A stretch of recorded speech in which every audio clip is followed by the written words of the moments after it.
Given the topic of this video and the current state of the world, I think it's important to clarify some things both about myself and about my political positions.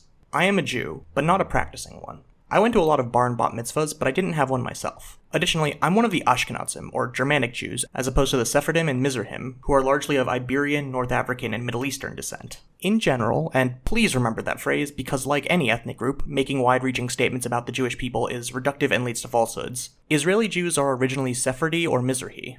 I can't speak or write anything in Hebrew, and I only have a handful of words and expressions from Yiddish. I have no cultural or political affiliation with Israel, and never have. In fact, I've always thought Israel was an unjustly founded country that has been governed in such a way as to create an ethno-state. Some of you may wonder how I can even consider myself Jewish given all that, and there are 3 easy responses. First is the obvious one. Racists and anti-Semites think I'm a Jew, a fact that was made clear to me when I was first called a kike at age 13, and they're the ones whose opinions have the most influence when it comes to ethnic categorization. Second, despite what you may have heard from fanatics trying to push an agenda, Jewish culture isn't dependent solely on Judaism as a religion. I may not have celebrated them personally, but I had the high holy days off from school, and I know well the stories associated with both them and the lesser Jewish holidays. More importantly, I grew up in a household that plied me with a lot of traditionally Ashkenazi foods that left me with a bagel superiority complex and a disdain for the round bread that the Goyim try to pass off as legitimate. Third, my existence is intrinsically tied to my Jewish heritage. My maternal grandfather was born in the Netherlands and only met my grandmother when he moved to the US.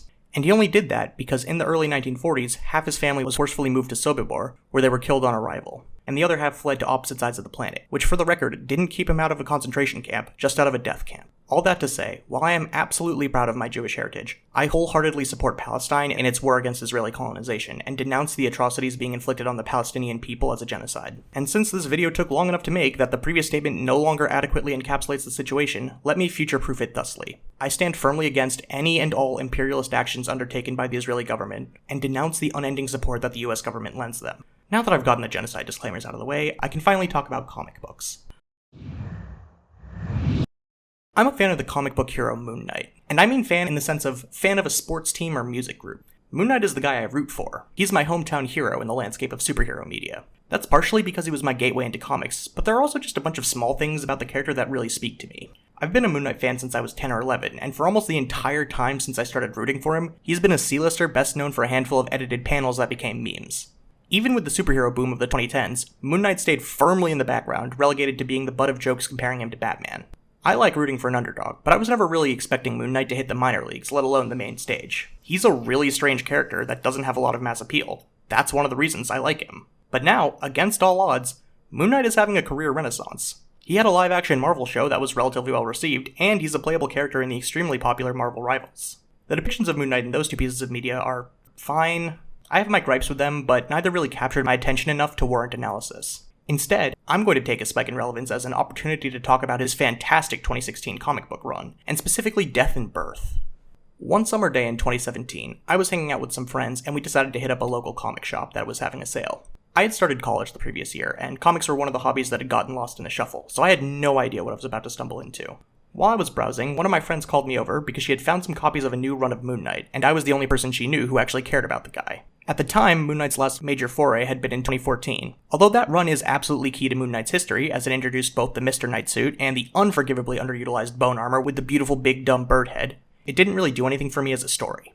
But even with my mild apathy to comics at the time, this was Moon Knight. On sale. And it was a whole 5-issue story section called Death and Birth that was allegedly mostly standalone. I had to buy it. The 2016 Moon Knight run is mostly a psychological story, where it's ambiguous how much of what happens is literal. Death and Birth, as its climax, is the most cerebral section, both metaphorically and literally, in that large chunks of it take place inside Moon Knight's brain. That conveniently involves intercutting flashbacks to his origin story, so we can start at the beginning. Mark Spector lives a normal life as the son of a rabbi in Chicago, until one day he begins to develop dissociative identity disorder and hallucinations of a bird skull man who claims to be Mark's father. After prolonged episodes where the identities of Stephen Grant and Jake Lockley become dominant, Mark's parents enroll him in a mental institute where he spends the rest of his adolescence. When his father dies, Mark takes the opportunity of attending the funeral as a chance to escape from the facility and live his own life. He joins the military, but is eventually discharged when his hallucinations clue his superiors into the fact that he lied on his enlistment forms. Mark eventually becomes a mercenary and befriends Jean-Paul Frenchy Duchamp, and the two begin a lucrative partnership. Said partnership comes to a head when they take a job for a man known as the Bushman, involving the plundering of a recently discovered Egyptian tomb. Mark and Bushman come into conflict over how to deal with some hostages, and Bushman kills Mark. Just before Mark passes on, the Birdman who claims to be his father reveals himself as Khonshu, the Egyptian god of the moon, and offers Mark a deal to prolong his life. Become the avatar of Khonshu, and enact vengeance in the moon's name. Mark accepts the deal and dons the cloak and cowl of Moon Knight. Quick aside, it's relevant that the central story in Jewish mytho-history is the Jewish people's pursuit of freedom from enslavement by an Egyptian pharaoh, and that the people of Egypt usually considered pharaohs at least semi-divine if not an outright incarnation of a deity. And here, Mark is entering the bound service of an Egyptian god. After dealing with Bushman, reuniting with Frenchie, and rescuing one of the surviving hostages named Marlene, the three head back to New York to start the work of Moon Knight. Marlene and Frenchie act as both emotional and mechanical support, while Mark switches off with Stephen and Jake to better enact Khonshu's will. Eventually, Mark's mental issues and superhero lifestyle lead to the death of Frenchie and his estrangement from Marlene, and one day he wakes up in a mental institute with no knowledge of how he got there. From there, the story gets very abstract, with Mark going through separate realities, and the question of how much of the story takes place in his head is never explicitly answered. The wonkiness with the world is revealed to be part of some nebulous plan by Khonshu to take over Mark's body and rule the Earth, but Mark eventually escapes and defeats Khonshu by accepting his mental illness and enlisting the help of Stephen and Jake. The final pages show Mark back in the normal world, trying to decide if it feels real and resolving to move forward with his life. Even though he'll never be cured of his disorder, he chooses to live as best he can, putting on the mask of Moon Knight again, but this time as his own man, free of Khonshu. But there's another layer to the ending of Death and Birth that's mostly told through subtext. Unlike many of his outings, Death and Birth actually utilizes the very interesting narrative surrounding Mark Spector being Jewish. It's not a central characteristic, but it's present in a much more impactful way than it is in most Moon Knight stories. The point I mostly want to focus on here is how the three main personalities of Moon Knight represent three facets of the stereotypical Jewish American. Stephen Grant is the rich and powerful socialite who is very Christo-white passing. Jake Lockley is the blue-collared Jew in New York, the city that has the highest Jewish population of the world after Israel. And Mark Spector is the second or third generation Jew who has mostly assimilated into American culture. All three of those personalities are still beholden in varying degrees to Khonshu and by extension their Jewish past, and killing Khonshu is therefore also freeing him from the stigma of Judaism that still clings to every Jew in America, whether that takes the form of anti-Semitism, suffocating orthodoxy, loss of cultural heritage, or any of the other myriad ways. Reconciling his dissociative identities and resolving to move forward with his life despite knowing that his mental illness will always follow him is coupled with the reclaiming of the Moon Knight mantle, now free of Khonshu, meaning Mark is still holding on to his Jewish culture, but without the god controlling it, or without the persecution and control of outside forces if you want to interpret it that way. Either interpretation melds seamlessly with the rest of the cognitive reordering Mark goes through, and while it stays mostly a subtext, it's a very effective and rare usage of Judaism in a medium that was defined in large part by a Jew.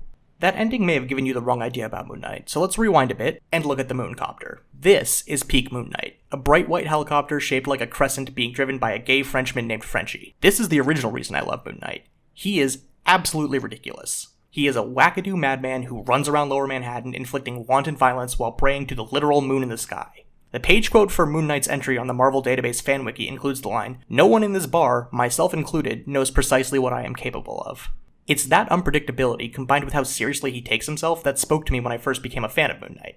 But that doesn't mean the more somber aspects are a new addition to his canon. I came for the goofiness, but I stayed a fan of his for the sincere resonance I felt for part of his character. Death and Birth is great, partly because of how it recontextualizes the craziness of Moon Knight as a concept. It manages to look at all of the mismatched silliness and seriousness, reconcile them with each other, and tell a powerful story that incorporates both aspects into its central theme. And that meta-narrative also mirrors the main internal conflict of Mark throughout the 2016 run. Death and Birth doesn't shy away from the fact that Moon Knight is objectively ridiculous. No matter how the bottom tries to twist it, riding around in a crescent-shaped helicopter called the Mooncopter, wearing bright white while working at night, and using moon-themed weapons is silly. Dueling space Egyptians on giant flies is silly. Dressing up in a mask and suit and recklessly throwing yourself into extremely dangerous circumstances because the moon told you to is silly. And you know what else is objectively ridiculous? You know what else makes you extremely impulsive, overindulgent, and reckless to the point of self-destruction? You know what else causes extreme disconnects from reality? Psychosis. During my most severe period of mania, I was convinced I could fly and occasionally thought I was receiving coded messages from a higher power. For anyone that hasn't had their brains fundamentally break, no, that is not hyperbole. That combination of realistic hilariousness and deathly seriousness isn't easy to pull off, and not everyone is going to get as much out of it as I do. But that's why I love Moon Knight, because I personally get so much out of him, and Death and Birth captures that all perfectly. The complicated relationship with a post-Holocaust Jewish patriarch, the history of severe mental disorders affecting his relationships and place in society, and the eventual reconciling of his past and present to move on to a more stable future. That's all extremely affecting and personally resonant, and alongside it is the same goofy comic book stuff and striking aesthetic that caught my attention in the first place. Comic books are the epitome of inconsistency, with their frequent retcons and constant swerves in direction. Oftentimes, that can be extremely frustrating, with characters and stories that you love being ignored or changed at random. But Death and Birth is the other side of that coin. Because comics are so malleable and changeable as a medium, because so many different writers and artists get their hands on the same properties, sometimes you end up with something absolutely perfect for you out of nowhere. That's what happened to me when I picked up those random issues of Moon Knight in 2017. I won't pretend Death and Birth changed my life or that it's some sort of genre-defining masterpiece, just like I won't pretend Moon Knight is the best written or most compelling superhero. But Death and Birth definitely is my favorite run of Western comics, and Moon Knight definitely is the superhero that I'm always excited to see get more attention. And that's good enough for us. Fly me to the